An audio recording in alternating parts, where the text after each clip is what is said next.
It's been rightly said that the scandal and the greatness of the Christian religion is that it claims that God has revealed himself through the medium of historical facts.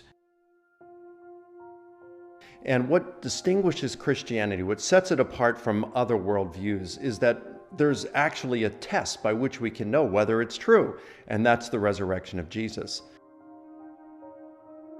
A person can go and investigate Christianity, especially the question of the resurrection of Jesus.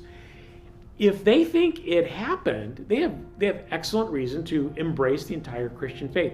If Jesus did not come back from the dead, there's not really a solid shred of evidence pointing to that, then you're well within your rights, according to the apostle, to reject Christianity. So Christianity is testable in that respect. You can investigate it because it at its core, it has a certain question that's investigatable.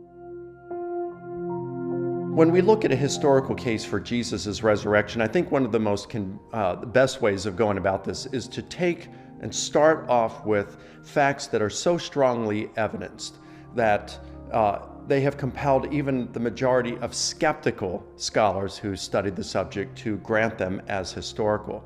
And that kind of suggests that it's not just because a Christian has bias that these things are accepted as true. It means that the historical evidence is true, even beyond a person's bias.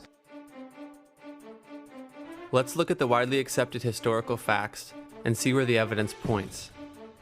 In order for Jesus to have risen from the dead, 3 things would need to be true. He would need to be alive at point A, dead at point B, and alive again at point C. And it turns out that the record in history of the existence and the execution of Jesus is incredibly strong. Well, it's become kind of a fad on the internet to claim that Jesus never existed. But this isn't something that is typically held by scholars today. In fact, the number of scholars that would even hold this position, and I'm talking about bona fide scholars who have PhDs in relevant fields of like history and biblical studies or religious studies, you wouldn't find more than a handful of them living on earth right now who would deny the existence of Jesus. I mean, probably just as many as who would deny the Holocaust. In the ancient world, if you have 2 sources for something, 2 independent sources, that's usually excellent. And a lot of events rest on 2 sources. A lot of events rest on 1, but 2 is great. Bart Ehrman lists 11 ancient sources for the crucifixion of Jesus. And he says to the guys who say he never existed, he goes, how do you deal with 11 sources? If you just do normal history, you can't disprove the fact that that Jesus died. It's called multiple attestation. We have too many sources, documents, people, not all of them Christian. Virtually every scholar, believer or non-believer, skeptic, concedes that Jesus was executed in the 1st century, 30 or 33 AD. You get laughed out of a major academic institution if you claimed otherwise. In fact, the atheist New Testament scholar Gerd Ludemann says Jesus' execution is an indisputable fact. John Dominic Crossan and Marcus Borg, probably next to Bart Ehrman, are the best known skeptics in America. They both say in their own way, in their own works, Borg and Crossan, that the fact that Jesus died by crucifixion is probably the best supported fact in the ancient world.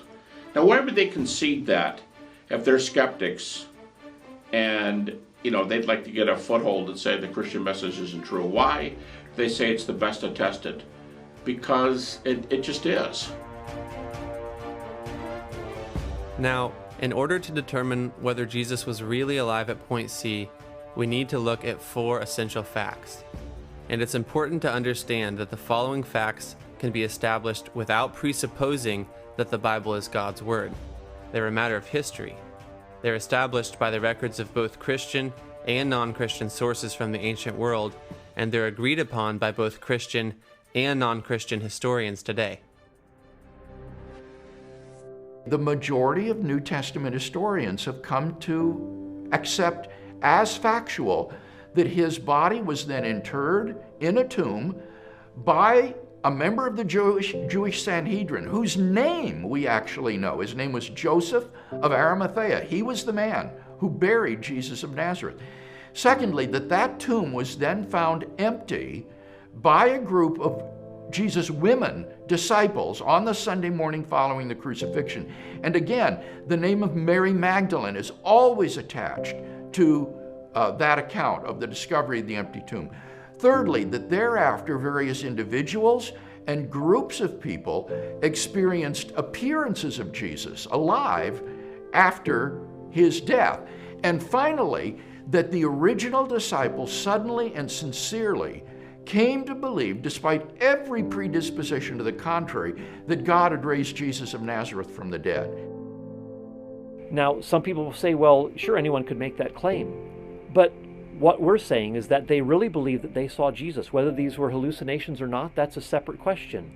But the historical fact is, and this wide spectrum of historians acknowledge, that the disciples really believed that they were appeared to by Jesus. So from there, we have to account for what led the disciples and Paul to believe that Jesus had been raised from the dead and had appeared to them. What were these experiences they were having? Now, of course, we can't get into a time machine and return to the past and see what they actually saw, to experience what they experienced.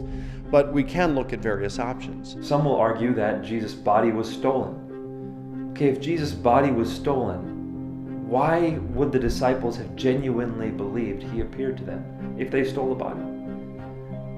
Bigger question yet, why would Paul believe Jesus appeared to him if the body was just stolen? What explanation is there? How do we interpret the conversion of Paul and James? How do we interpret those four facts that the wide majority of scholars take for granted?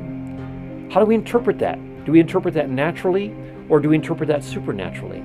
The next theory that you'll often hear is that they hallucinated, that the disciples who had been with Jesus for so long and spent so much time with him, they really wanted to see Jesus alive. And so they hallucinated. It's a common psychological phenomenon, which is true. People who love others will sometimes see them after they're dead. But 500 at once? And all the disciples to the point where they were willing to die? It doesn't quite fit. And once again, Paul. What do we do with Paul? Why did Paul hallucinate the risen Jesus? It doesn't make sense. So there are no naturalistic explanations for the resurrection that fit nearly as well as the resurrection itself.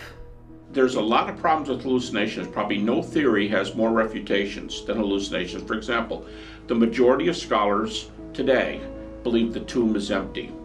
But hallucination is a full tomb theory, not an empty tomb theory. If the disciples saw hallucinations, there should have been somebody inside the tomb. Now the problem is, you've got to argue for two theories. And the more theories you have to string together to explain these facts, the less plausible it is, the less weight it should carry in causing you to believe one way or the other.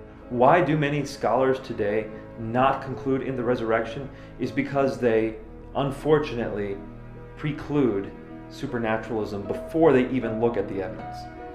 Now, if you look at the evidence without precluding supernaturalism, then the best explanation for the events is the resurrection.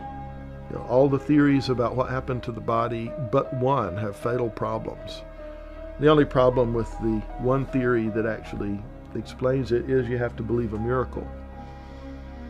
But this isn't some random dude in some miscellaneous place that we're saying rose from the dead. It's a person whose coming had been prepared for by providence and predicted by prophecy for 2,000 years. A person whose friends kept asking themselves, what manner of man is this? And being forced to answer it in theistic terms. It's the reassertion of the life of someone who had already shown himself to be sovereign over life and death. If there's ever anybody of whom we could believe that miracle happened, it is this man. It is Jesus of Nazareth.